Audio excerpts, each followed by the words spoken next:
This episode is brought to you by freedadcourse.com. You are always one conversation away from changing your life, and the power of hello is something that I subscribe to every single day, and I'm always saying hello to new people everywhere I go. Increasing your opportunity, increasing your connection, and getting access to the solutions to the problems that you are facing, whether you're on active duty or just beginning your veteran transition or even transitioning out for 20 years. On the other side of hello are the solutions that you're looking for. Again, head on over to freedadcourse.com. Get your 5-episode audio course to create more connection, create more friendships, and get back to living the life that you're trying to design. Dory 1, this is Fire Team Delta. Dad's coming home. Welcome to the Military Veteran Dad Podcast, where it is our mission to bring every dad home. I am your host, Ben Killoy. I'm a United States Marine veteran, husband, and a father. We will bring authentic conversations to inspire action in your life so we can close the gap between the dad you are today and the dad you want to be tomorrow. This is the Military Veteran Dad Podcast. Welcome back to Military Veteran Dad, episode 69. It's hard to believe we are inching closer and closer to episode 100. It's going to be a surreal moment when I reach that pivot, because that is going to be one big mountain that I've climbed, and it's the first big monument that most podcasters climb to, and I'm just excited to do it along with you. And if this is your first time listening, thank you for stopping by. I appreciate it. I know you have choices where to listen to podcasts, and I'm awesome and appreciative that you chose this podcast. If this is you're a longtime listener, thank you for your continuing support. Your support means the world to me. As we go through coronavirus, I want to remind everyone out there to try to find a way to grow through this. Find something that you can do to make this something that improves you as big as a step that you can handle. Whether you have more time, maybe you've lost your job, whatever you do, this is an opportunity for growth. And I've said it 1,000 times now as I've talked to people over the last few weeks. There's only one way through coronavirus, and that is to grow through it. And if you've been following me, I've been talking about here and there that I have started a 75 hard challenge. That 75 hard challenge, as of today, April 13th, I am on day 20, and I can already feel the transformation. I can already feel the discipline, and I can already feel the consistency that comes with doing 5 things for 5 days or for 20 days and continuing on that long road up to day 75. But there is no going back. There's no going back to day 1. There's only one way forward, and that's to day 75. So I'm excited to report to you guys when I reach that and to give you a full report on what 75 hard did for me. If you want to check out more of that, Andy Frisella's podcast can be found at 75hard.com. He did about 2 episodes on this that explain the whole thing, and he also breaks down the overall process and gives you the basic steps, which is not that hard. So getting started today with today's episode, we kind of have an interesting one. We have the former executive vice president of operations for the Walt Disney World Resort. Lee Cockerell, as a senior operation executive for 10 years, Lee led a team of 40,000 cast members. It's an interesting note, they call them cast members, not employees, because everybody is part of the show, and was responsible for the operations of 20 resorts, 4 theme parks, 2 water parks, and a shopping entertainment village, and the ESPN Sports and Recreation Complex, in addition to the ancillary operations, which supported the #1 vacation destination in the world. One of Lee's major accomplishments and lasting legacies was the creation of the Disney Great Leadership Strategies, which was used to train and develop the 7,000 leaders at Walt Disney World Resort. Lee has an amazing story. He's done USO tours in Iraq. He has a veteran of himself. He suffered through depression and anxiety and growing up with kind of an imposter syndrome and trying to prove himself, and really had to do a whole bunch of growing to take what happened to him and make it happen for him in his life. And to go from the story where he came from to where the point where he was the one known for helping create the Disney magic that creates the Walt Disney Resort today. That is an amazing story, and I'm excited to bring it to you because it came to us because I randomly ran into him at a booth in PodFest in Orlando a few weeks ago before the world got crazy and Normal was canceled. And we just talk about life, and his perspective is something we don't often get, that he's at the toward the wiser of his life, and he's able to reflect back and just look at the different ways that his lessons as being a dad, his lessons of being a grandfather, his lessons in marriage, what really mattered, what really didn't, and how he's been able to gift that wisdom to other people in his life and the different institutes that he talks to. He does public speaking. He has multiple books. The man knows his stuff, but he knows it through trials and errors of his own life. And I'm really excited to bring you this interview. So without further ado, let's introduce Lee Cockerell. Good morning, Lee. Welcome to the podcast. Hey there. Good to be with you. Thank you. I am excited for this interview. More excited just the randomness of how this podcast interview happened, of me standing at a booth where you were randomly coming up to find someone that wasn't actually there yet. And then I found out what you do, and I was just super excited by that idea. And this is one of the coolest parts about podcasting, is because you get to talk to amazing people like yourself, and that access. I mean, podcast is one of the very few mediums that allows for a lot of those in-depth connections that happen with people at different levels of interest within society and what they've done. Like it's a beautiful tool. And I'm sure as a podcaster yourself, you know that you can connect with amazing conversations as well. Yeah, I like that part of it too, meeting people. Yeah. Mm-hmm. It's the best part of podcasting, I think, because meeting people is something we've lost touch with in the last 15, 20 years. And podcasting provides that intimate depth to the humanism that people miss by having those one-to-one conversations that you don't get on a phone, you don't get from Facebook. And hopefully it sparks enough conversation or interest that they take that into the real world. Yeah, I agree. Good deal. So one thing when I was researching what I wanted to talk about with you was at Walt Disney World, I'm not sure what the culture was before you got in, but I'd like to talk about how you made family a priority within the Walt Disney culture. Was it a priority in the way that it was after you left, before you started? I think back, I joined Disney in 1990, and we were just coming out of the 80s, where most of corporate cultures were pretty much do what we tell you. We're not interested in your opinion. Leadership meant 2 or 3 people that make all the decisions. And It was pretty autocratic back in those days. And I'd just come out of Marriott, where really quite a family environment, where they really wanted you to have 2 days off a week. They worked with you on issues if you had a family issue. So we started working on that at Disney, and trying to make it a place where everybody felt like they could have a whole life, a total life. And, there's a lot of stress and a lot going on in Walt Disney World. It's open all the time. We got all those hotels and Disney Springs and 4 parks. And so the pressure is always on. And the other part of the pressure is the same as probably is in the military. We want to be great. We want to be the best. When you want to be the best, it makes it even more effort and more pressure.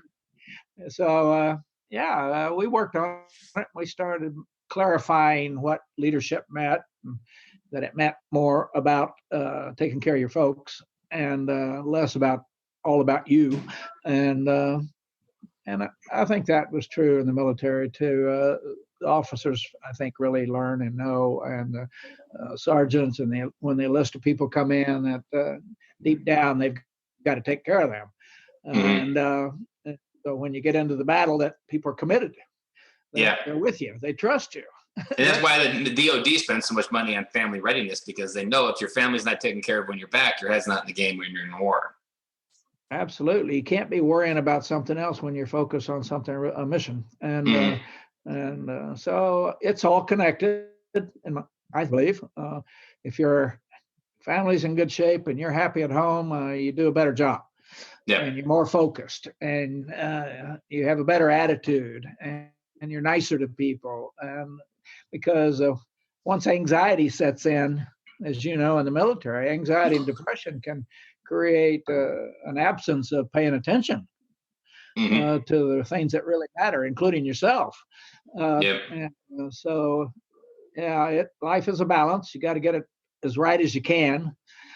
And a lot of times the stress of life, and certainly in the military, causes you to lose sight of that. And I think your podcast is a good idea, because it brings back let's get refocused on what's really important. And it's probably, when I was early out in my career, I thought most important thing was my title, and could I get a company car one day, and stock options and salary and blah. And I wrote a book, Career Magic, and I put it there. I said I chased magic around the world, and I finally found out it was my health and my family. So it took me a while.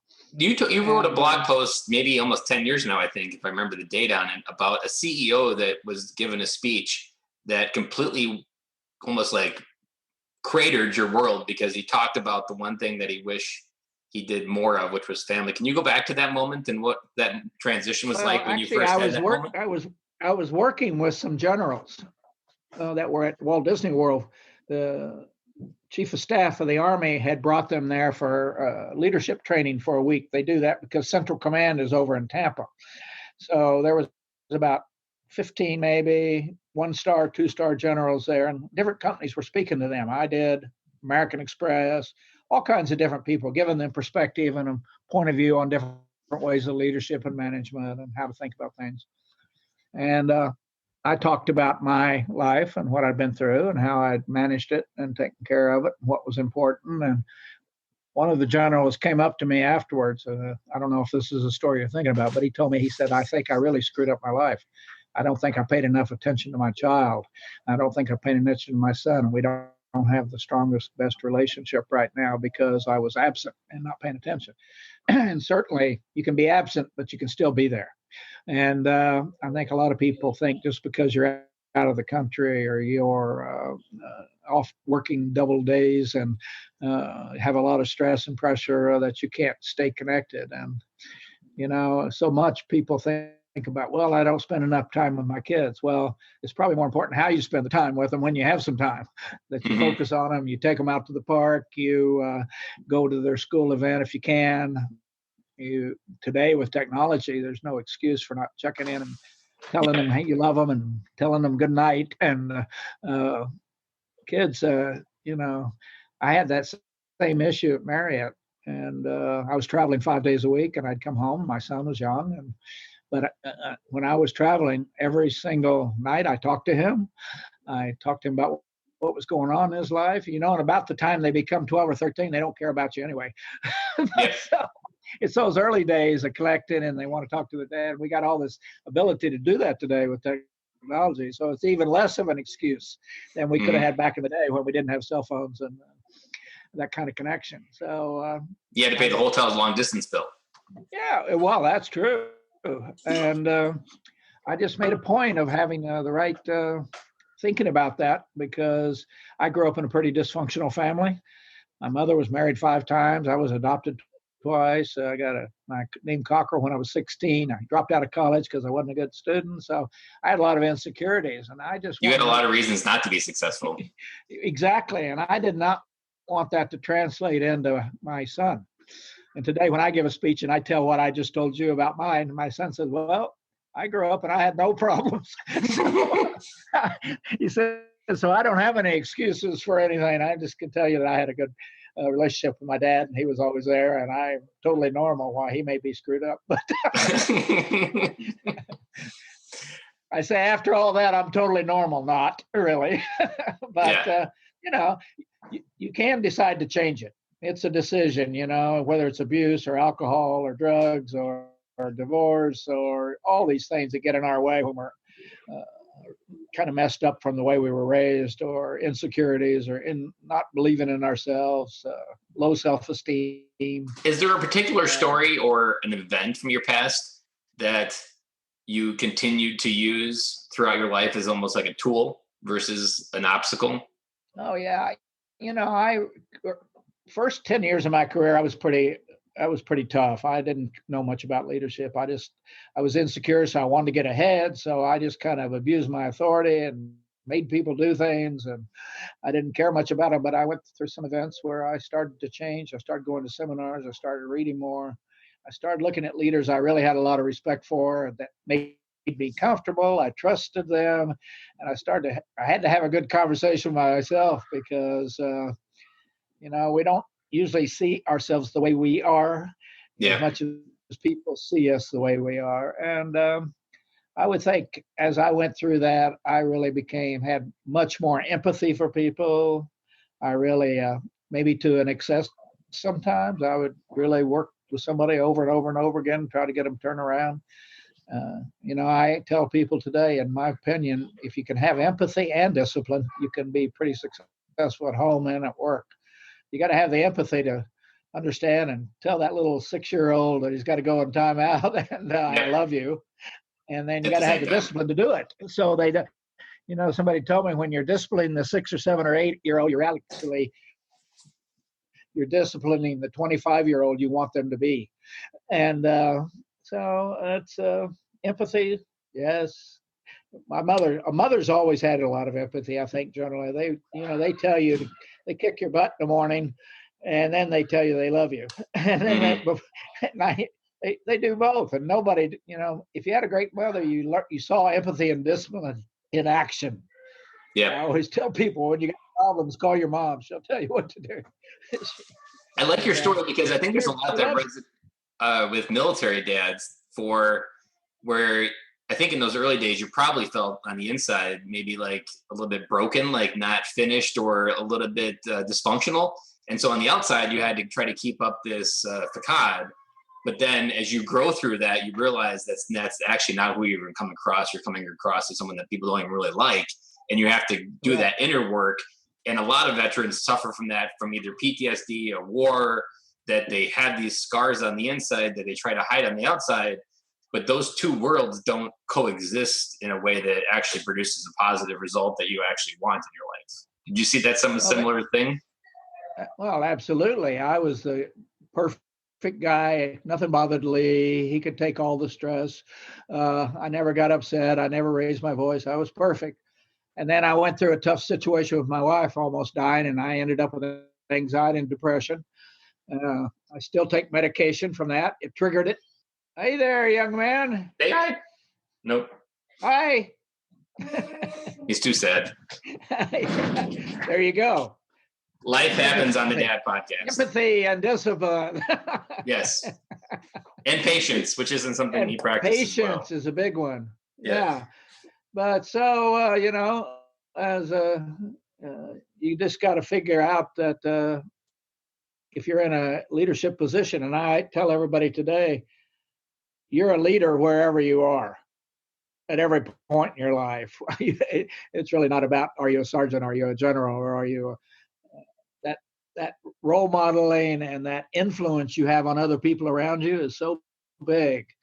I tell people, don't underestimate the influence. If you're positive, you may be helping somebody a lot, or if you listen to them, or I think we all underestimate the impact we can have on other people.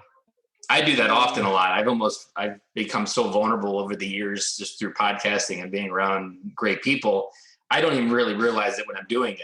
And so when someone gets awestruck by something I said, it almost takes me back a little bit, because I don't recognize that as a vulnerable story anymore, because I've repeated it so many times. It's just part of who I am. But it is.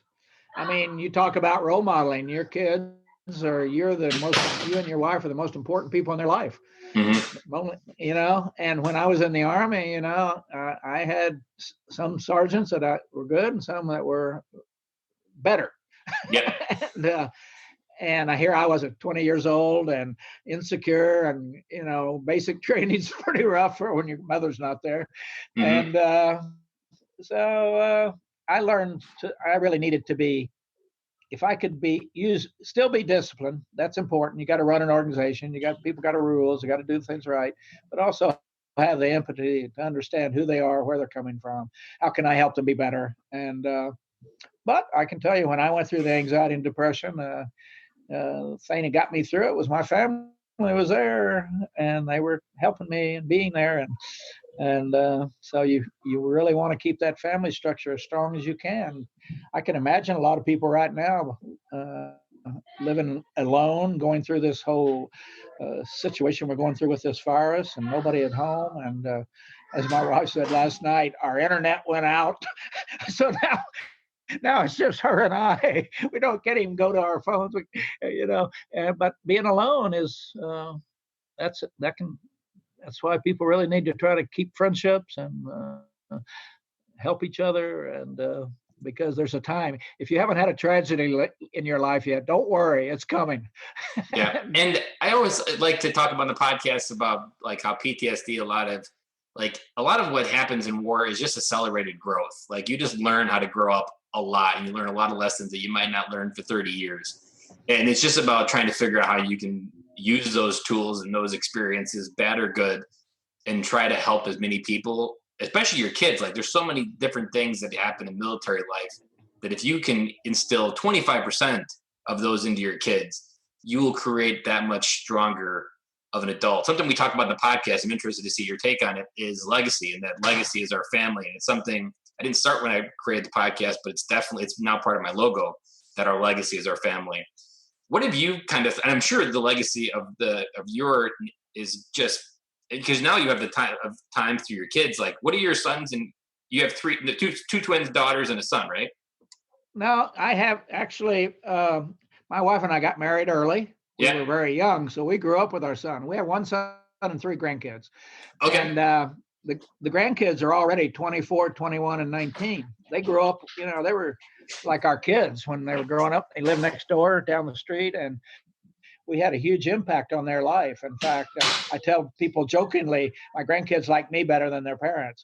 So we have a very strong family structure. We look after each other. My granddaughter FaceTimes her grandmother a couple of times a week because she trusts her and want to talk to her. And when she's upset, she calls her grandmother. And so, yeah. Are there a few words that you think about when you think of your legacy? That you think of what people remember your family name by? Well, we hear it a lot from people who write to us because I have so much exposure on podcasts and books and things. And my wife and I have been married 51 years, and that hits people right between the eyes. They go, "Oh my God, really?" And I've got a 50-year-old son. I said, "Where'd he come from?" Time goes by fast, and I got these grandkids that are out of college already. I could be a great grandfather any minute, I guess. And people are pretty amazed that I was able to handle my career, my dysfunctional family life early on, and still today, and I grew. That's the thing. I was not this person 25, 30 years ago. I'm totally different than I was. So that's what I tell people. You're not who you're going to be.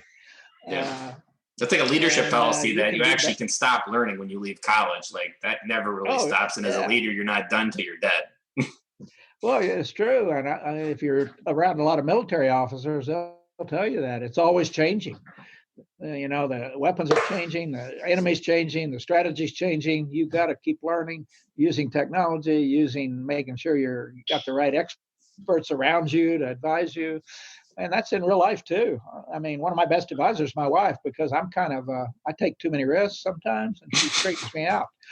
And probably if it wasn't for her, I'd probably be out having a meeting with somebody right now when I'm supposed to be in my house locked in because the governor said so. She said, "We're going to follow this. We're going to set the example. We're not going to go doing it." And so, yeah, it's just, but I know my legacy is today. I would say most my grandkids, I want people to say I was a teacher. They learned from me. That's what I want. I don't want people to say Lee was a jerk, a boss, and he pushed us around and didn't treat us right and didn't understand what we were trying to achieve. I really focus on that really heavily, that because people have so many problems you don't even know about. I mean, in our workforce at Disney and Marriott and Hilton, a lot of those people are living on the edge. I mean, financially, emotionally, maybe 3 kids at home, no father there. I mean, when they come into work, we want the sun to shine for them. I want them to want to come in, not have to come in. And showing respect and treating people. I don't care who it is. Everybody wants to matter. Everybody wants to matter. And that's our job, to make sure they know they matter. Even the introverts, the weirdos, the people that are screwed up. You can bring people around. Significance is a powerful emotion when you learn how to wield it and gift it as well as a leader. It's amazing. As my wife said, if you love me, tell me. So everybody wants to be loved. Everybody wants to matter. Everybody wants to. And the best thing we can do is pay attention to that and think about, who are you going to make matter today? Who are you going to make feel better about their life? Who are you going to reach out to talk to your parents as often as you can, your grandparents, because they need that little boost too. And your friends, I'm sure you have friends that are probably suffering from anxiety, depression, a little note card, just saying hello. I mean, those little things matter. I've had a lot of people check in with me this week. Just, Lee, how you doing? Are you okay? I think they think I died because I'm so old, but but I didn't. And those little things matter. I mean, we think, do they matter? Yeah, they matter. And you don't even know the stress your kids might be under because they know when things are not going on right. Kids during 9/11, kids knew what was going on, even though we didn't turn the TV on. And they were affected by it. They could see adults changing, adults being insecure, adults arguing. You got to be careful. You send out a message. And you're speaking even when you're not speaking, is what I've learned. Sure, they're watching you and your wife, and they watch what you say to each other, what you say to somebody on the phone, and they come to you for comfort. And I want people to come to me if I can help them, because I feel I'm not having any stress over the thing we're in right now. But we've only been in it a week, really, here in Orlando, Florida. But I have been there in my life, and I know, boy, it's a dark, dark place. It's a place nobody should want to ever go. Yeah. And so when it first hit, I was full admittedly, I was in caveman mode. I was in primal fear, protecting my family. Because at that point, everybody was panicking around me. So I'm like, I don't feel like I'm panicking. So does it mean I should be because everybody else is? As I don't go out and buy a bunch of toilet paper. Does that make me a bad father that my family will run out 2 weeks from now because I wasn't crazy and fanatic with my toilet paper purchases when everybody was going crazy over it? And a lot of it. Through that. What a lot of it is, I think, when I was your age, overreacted sometimes because I just didn't have the experience. You don't have that wisdom, a depth of understanding how the life just keeps going. No. I tell people the three most important things probably are, besides discipline and empathy, are probably, sure, education. You got to know what you're doing, but exposure and experience. Those are things that really grow you inside. Every time you have an experience, it prepares you for something down the road.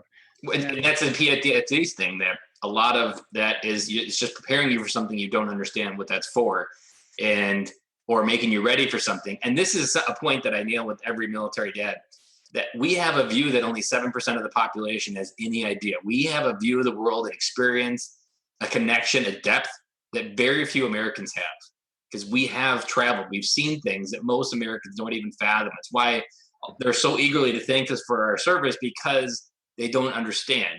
And if we can gift that depth and that wisdom, or even just let our kids, like something I want this podcast to be able to do is allow our family to travel internationally. Like a perfect scenario is when my wife's a school teacher, and in the summer, I just want to travel the world for 2 weeks or 2 months and come back when school starts. Like I just want to be exposing my kids to as much of life as possible. Cause I have this theory at this point, maybe you can prove whether it's true or not, but that if you expose your kids to more of the world, they'll figure out how they fit into the world and then how they can go help change it.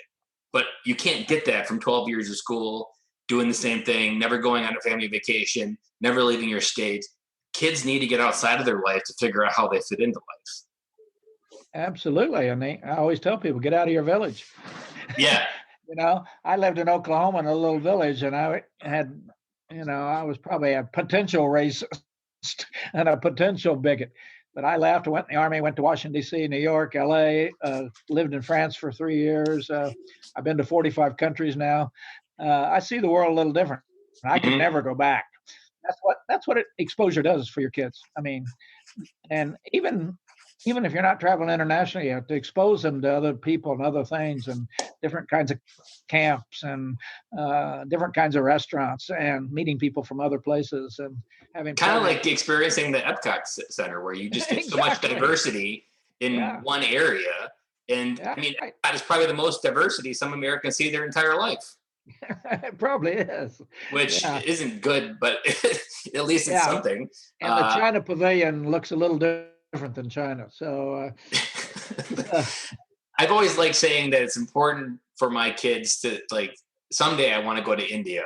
I use India as an example, but like to see a kid that has nothing with a smile on his face. because there's so much of American like that comes from that. Your happiness doesn't come from your iPhone or Instagram followers or that number that says how many people care what you post. It comes from what you have on the inside. And if you can be happy with nothing, well, then the world's your oyster. Like that's, I mean, you literally can go out and do anything because it's almost that you're at no expectations because you're able to be happy without anything in your life that everybody else has to have.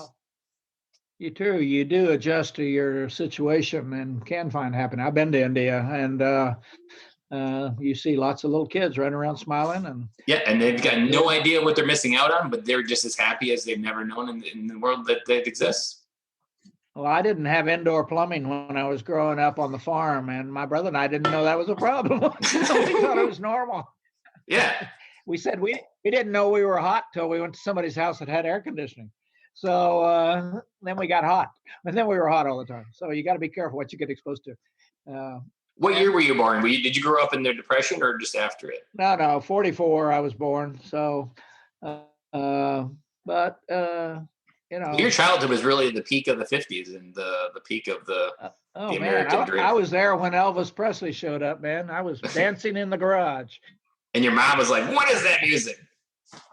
Yeah, the Baptists didn't like that too much. We found a way to hide from them, and So I grew up and so I think exposure is the main thing that made me who I am because I saw so many different parts of life, and the other thing is I started figuring out that I needed to get with it, so I started going to seminars, reading. Paying attention more to managers and leadership. And I was lucky to fall in the hotel business. I liked it. It was a lot of fun. People were from everywhere. I worked in Washington, D.C. People are from every country. Mm-hmm. You can tell what country just had a war by who's driving the taxis in town. They've all immigrated. And you'd never see that where I grew up. I mean, it was like, I didn't even know some of these places were countries. I had to look them up. I said, what? I've never heard of that. Was that something that you created within Disney's culture of adding depth to an employee so that they understood? Because you had a lot of international visitors at Walt Disney. So to be able to empathize with all those, was that something you trained for? Or? Yeah, we have a traditions course. They all go through it in the beginning. We have a lot of clarity around who's coming, people from 150 different countries, employees. Cast members are from every country in the world working there. We have the international program. So all these college and young people live together in housing. So my son's roommate when he was on the college program back in the 80s was from Japan. One was from China. He was there when they had the issue in China in Red Square there. I forget what it was called. Tiananmen Square. Yeah, Tiananmen. His roommate was from there. He learned so much about, his roommate made his own food every day. He didn't like American food. He put it in Tupperware, took it to the cafeteria and heated. I mean, those exposures, they were exposed to. So the people who work at Disney, if you don't like diversity and inclusiveness, you're not going to be happy there. Sounds like it has a lot of the recipes for what we need in American society. It does. In fact, people who are gay, and they will tell you, and they told me many times, Disney World was 10 times better than back at home and back in college, because we don't really care. Mm-hmm. All we care about is, can you do the job? Yeah, and how big is your heart? Could care less where you're from, where you grew up, what language you speak. That's none of my business anyway. And so I would say a lot of people, professors tell us, they send us introverts and we send them back extroverts. I like that. That's good. You're at Disney for 6 months, you're going to change. And they always tell me, I apologize to the parents. I say, I'm sorry, but your kids are not going to come back home. They'll never come home after they work here. Yeah. Because you can't. And some parents are happy and some are not. And the kids, like the Marine Corps. I grew up and I was not the same innocent farm boy that, because I grew up on a farm in Wisconsin here as well. And I came back a completely different person. And I remember the look on my dad's face at graduation, and like I was a lot taller. I was more confident. None of that. I would have been least likely voted to join the Marine Corps. So the idea that I did it and came through and got to the other side, like it's a transformation in itself. And it sounds like that's what Disney's able to create as well. And you have to wonder, like, besides, I think, go ahead. Yeah, no, I think college does that. Anytime you get away, even going away to summer camp. My grandkids would go to a summer camp in West Virginia, and there were kids coming from there from Russia. Parents that had money were sending their kids over there from all these different countries. And I mean, it was an amazing thing when they came home, what they had learned and their new friends. And yeah, so any kind of exposure you can get outside your own little world that's a good thing. When we talked at the Podfest, you had mentioned that you did some USO tours to Iraq and Afghanistan, right? Yeah, well, I met General Austin. He was the commanding general for U.S. troops in Iraq, and I met him way back 20 years earlier when they were at Disney, getting that training. He became a 4-star, and he had me go to all the bases all over the U.S. and he asked me to come to Iraq, and I did. And I flew to Kuwait. He picked me up in his plane. Actually, I had a 1-star general pick me up. That was pretty impressive. Yeah. I was going, wow. I was a private in the Army, so I was like intimidated. And flew to Baghdad, and then they assigned me a helicopter with 2 gunners, a security officer, and a medic. And I traveled all over Iraq for 8 days, and I did 13 seminars talked about anxiety, depression, talked about how to get back in the workforce when you get out of the military, the things that are important. And yeah, it was fabulous.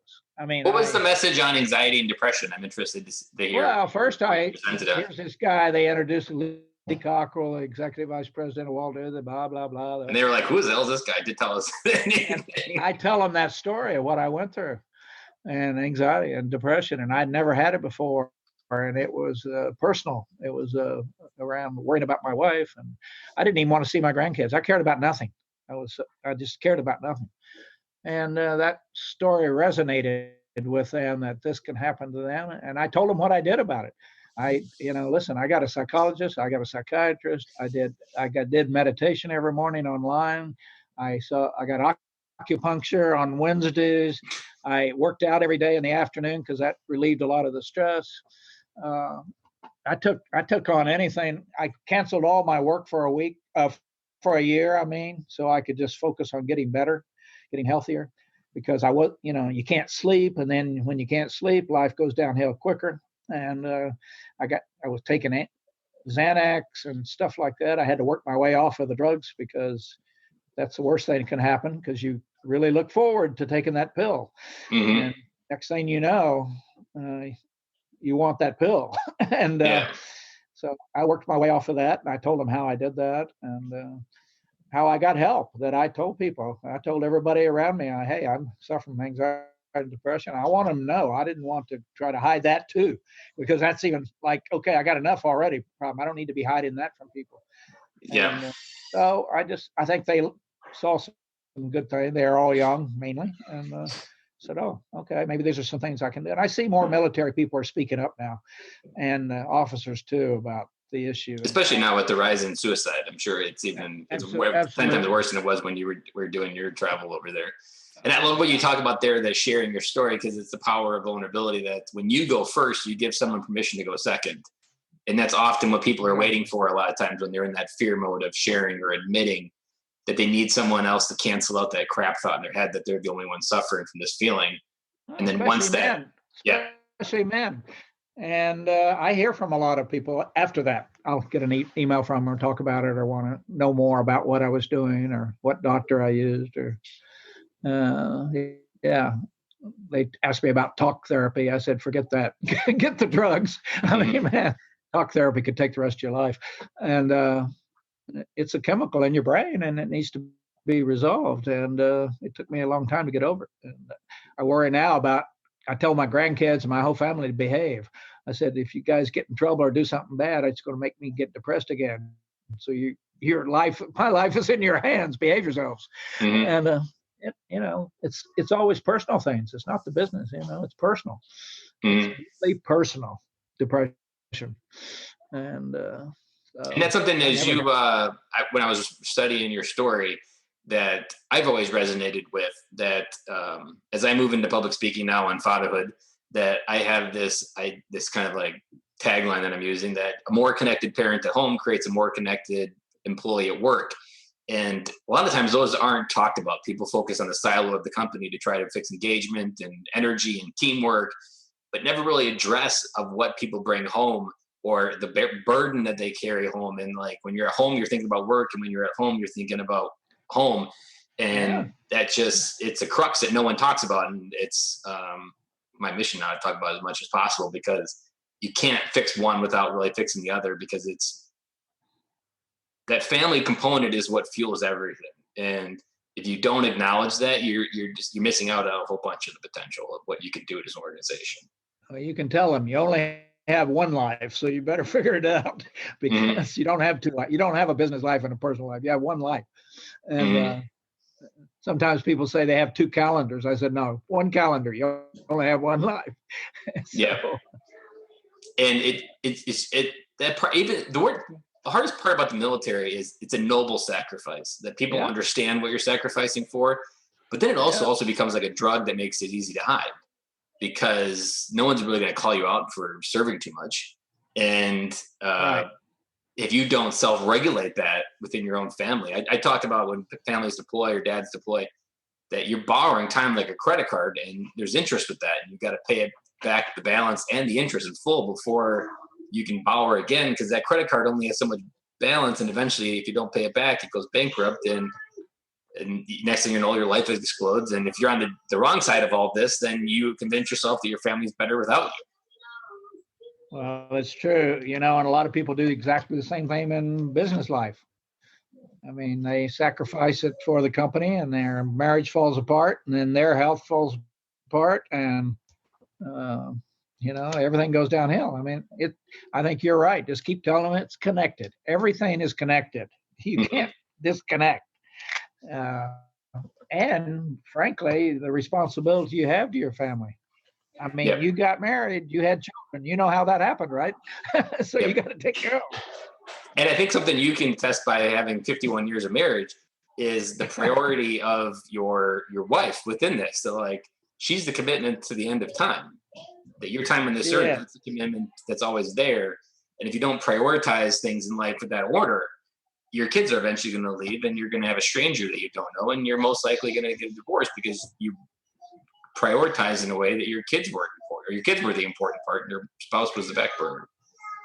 Well, and my wife's father was in the Navy for 32 years, and he was deployed to the South Pacific, and he was she knew what it was like. I mean, so I was lucky. I had somebody who had been through moving around, moving all the time, having to make new friends.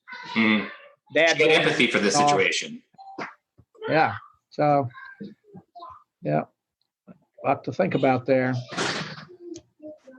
Yeah, it's just not talked about enough. Like it's just the dark secret of the military that there's always these programs on base, and there's always these different outreaches, but there's so much of it that I think comes from like the way America is set up to just kind of focus on work and being the cycle of work and workaholics, that it almost just keeps you chasing something that doesn't actually ever come to your life, or you keep thinking you'll reach a point that you'll cross a finish line, but at the same time, you never really cross that finish line. It's just this crutch that keeps repeating itself. And you wake up when you're 40. And I think this is why we have midlife crisis, because you wake up at 40 and realize the first part of your life is all backwards, and it's over, and you don't feel like you've got a chance to live. And it's and you've got on the other side of all this coronavirus. I hope that part of it we realized of what we're missing, not being a connected family, and that maybe you notice your kids growing up faster than you really thought they were. And it was like the first day we were homeschooling here, and my son was counting on his nose. And I never really had noticed that he used his nose to count with his fingers.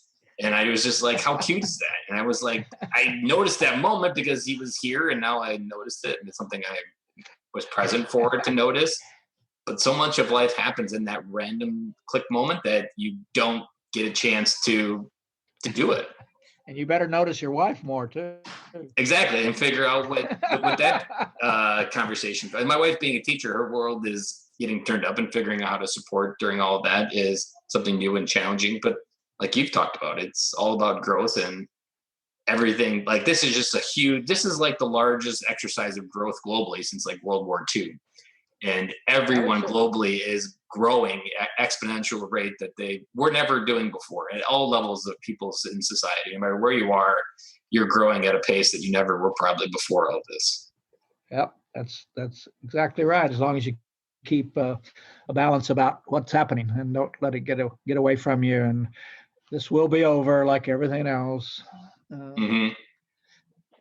Is there something you're growing through on this? Like, is there anything new that you picked up as a new challenge during the hibernation that you're going to try and learn a new skill or master something? Well, I am. My partner and I are working on some new courses. I'm getting invitations. I have several already lined up to talk to college students online because they're sitting at home and they still have classes.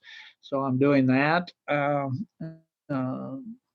And just my wife and I had our workout yesterday with our trainer. He immediately put it online. So we had a face-to-face on the phones, and we did our workout right here. We do strength training and agility and balance training twice a week. And so we didn't miss a beat. It's an easy time to say, I haven't gained a pound. I'm not eating more because I'm not stressed out, but the exercise helps. I'm reading even more than I did. How are you in the kitchen? I'm a good cook. I took cooking classes when I lived in Washington over at a group that gave cooking classes to all the embassy cooks in Washington. Oh. I took them on Sunday afternoon, so I'm pretty handy in the kitchen. My wife likes that, so I'm even better at doing dishes. So I did a little KPA in the Army. I peeled a lot of potatoes because the potato machines were broken when I was there once. Yeah, I can imagine that all of it is it's good and it's exciting to grow through it, and it's just it's an interesting time to do a lot of self-reflection as well. Well, and you talking to your kids, you have a chance now to really connect deeper than you had before. I mean, I call my granddaughter. She's sitting at home in her apartment in Boulder because school's out, and she's available. So we just have good calls and talk about what's going to do when this is over. And her school has canceled graduation and she said she went ahead and bought her cap and gown anyway because she's going to wear it somewhere. Mm-hmm. She doesn't know where, but that was fun, and she put it on for us, and we had a fun day talking about it. So I mean, there's think about if we didn't have the internet and television and the phone, we'd all go nuts. Yeah, it would be it'd be like if it would just be back to like back in the radio days. It would be essentially the mode where you wouldn't have television. Well, if it was recorded, you could just repeat it, but you still need people to work this broadcast studio. So I even got that. We didn't get a TV till I was in the 5th grade. No. So I had an area where we listened to the radio, and I remember that seemed to be okay. I mean, it's just what we did, and we played Monopoly. And we, I don't know, it's just like you adjust to your environment, and you don't have any choice really. Mm-hmm. But I think if you do things on purpose, you'll get a lot out of this. Like if you think about doing certain things on purpose with your kids this week. Things, just decide what it is, and then tell them we're going to do that together, and they'll get excited, and then you do it and tell them what day you're going to do it, and get them ready and give them something to do to prepare for it, whatever it is. Yeah. I started early in the podcast, my first thing was reminding every dad that the secret to fatherhood is that the kids spell love Time. That at the end of the day, it's not the big stuff. It's not all the fancy trips. They just want the gift of your time. Like you can move their mountains for them with 10 minutes and just playing trains. Or my 3-year-old, we just roll the ball back on the floor, and she's as happy as a kid in a candy store. Exactly. My grandkids used to come over here. They go in my garage and make a wooden sword. That was more, they make a mess, but they made a sword. Mm-hmm. That was their big deal. Or one time we had a big box, and I put them in it. I made an airplane out of it. They had to give me their ticket. And they got in it. I shook the box for takeoff. I'd shake it. Okay, we're taking off now. I think back about that. Those things were probably more fun for me too, because it's amazing. They had to make the tickets. we gave them paper and pen. They had to make tickets, and then we had to distribute them. And you had to give your ticket to get in the box. That'd be a cool thing if you could make a sword for your son as something through all of this in the garage, where exactly. you could figure out a way to make a sword. Right? I have a sword right here that those kids made, and they leave it here because they are looking for it every time they come to my house. And it's those little memories that people use as those anchor core memories when they grow up. Like that's what they're going to remember about Grandpa more than that he worked at Disney. Even like they'll remember that silly sword that was there that they always wanted to have. It's true, and so. And that's why it's so important to create those memories, because if you don't, then they just get filled with the crap of the internet, which isn't good. So that's the thing. Think about what you're going to do on purpose this week. Yeah. What are you going to do on purpose tomorrow? Not just by accident. I like that. I think you actually answered the final question that I like to wrap up with. What advice would you like to leave for other military veteran dads out there? But I don't know if you got another piece of advice you want to leave, but that's pretty good of what you want to do out there on purpose this week with your kids. Yeah, for any of them. And on purpose, they might want to go see a psychiatrist. And on purpose, they may want to start taking acupuncture. On purpose, they may want to have a friend to talk to every day. I mean, and sometimes when you're in depression, you need somebody to help you think that through. You can't think through it on your own. I was so screwed. I'd had friends call me and just came over and sat on the outside here and talk to me. I mean, that was amazing. And by the way, when you're preoccupied, you don't suffer as much. When you're talking to somebody, or even when I'm giving a speech, anxiety. When I was suffering from anxiety and depression, when I'd get up and give a speech, it would all go away. That adrenaline was amazing. Mm-hmm. And then an hour after I finished it, it came back in your mind. So distraction is a good thing too. And being with your kids, having fun, distraction is really important to distract yourself from the worries of the day as best you can. And anchoring them in like the positive, like I've always liked positive psychology as an area to study, and how like focusing on the positive different parts of outcomes can actually get your brain away from that negative side, that you can just keep kind of thinking of that, and your mind will start using that as a default. And I like what you admitted there. My psychologist told me one thing I could do. He said, every day, Lee, around 4:30 after you do your little workout, I have a Stairmaster here. He said, sit on your couch and just worry about everything you want to worry about. Make a list of it and go down and worry about your finances, he said, and then when you wake up in the middle of the night, you'll have kind of dealt with it. It'll help you say, okay, when you're rational, because in the middle of the night, you're not rational.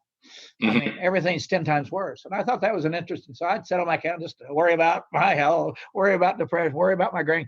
And then because 90% of that stuff wasn't even true. Mm-hmm. I mean, it was just like everything became a big deal. Every little thing became a big deal. Yeah. And then when you wake up, that's the worst part. When you wake up, like all of that just kind of hits you at work, and you got to relive that anxiety every morning and work through it. Terrible. Yeah. So don't underestimate what you can do. Do a lot. Maybe you need help. Maybe you need a friend. Maybe you need some help, but don't sit by yourself. That's all I tell people. Don't sit and try to resolve it by yourself. Mm-hmm. I've always liked Albert Einstein, learning about his theories. And I use one of theirs quite often that he theorized that you could time travel if you could bend light back in on itself to the same point. But you can't bend light back in on itself to the same point, which is why you can't really self-reflect on your own crap, because you can't fully see everything you need to see, which is why you need someone else to be that mirror for you. Because you can't bend your own light back. That's why you need a wife. True. Which most people don't admit when your wife gives you those hard pieces of advice, myself included, that you reflect back a week later and like, damn it, she was right. Yeah, they get it. Mm-hmm. They're trying to make you better, and you have to go in with that mindset that they're not trying to hurt you, they're trying to lift you up at the same time. And by the way, they had the children, not you. True. Always that point there in the background. All right, my friend. Well, Lee, I really appreciate you taking the time on this Wednesday to help a few military dads out. And I'm really excited I got to randomly run into you and have this conversation. And hopefully this isn't the only time we ever talk. Hopefully this is the beginning of a good friendship. And I'm excited the next time we talk. So if you get too stressed out with your wife, give me a call. I'll talk you down. Thank you. That's a wrap. And thank you for listening to today's show, and I really hope you enjoyed it. The lifeblood of any new podcast are the reviews. If you haven't reviewed the podcast yet on iTunes, I would really appreciate it, and you will help us get the message out to even more military veteran dads. As John Maxwell says, if there is hope in the future, there is power in the present. Dads, it's time to come home.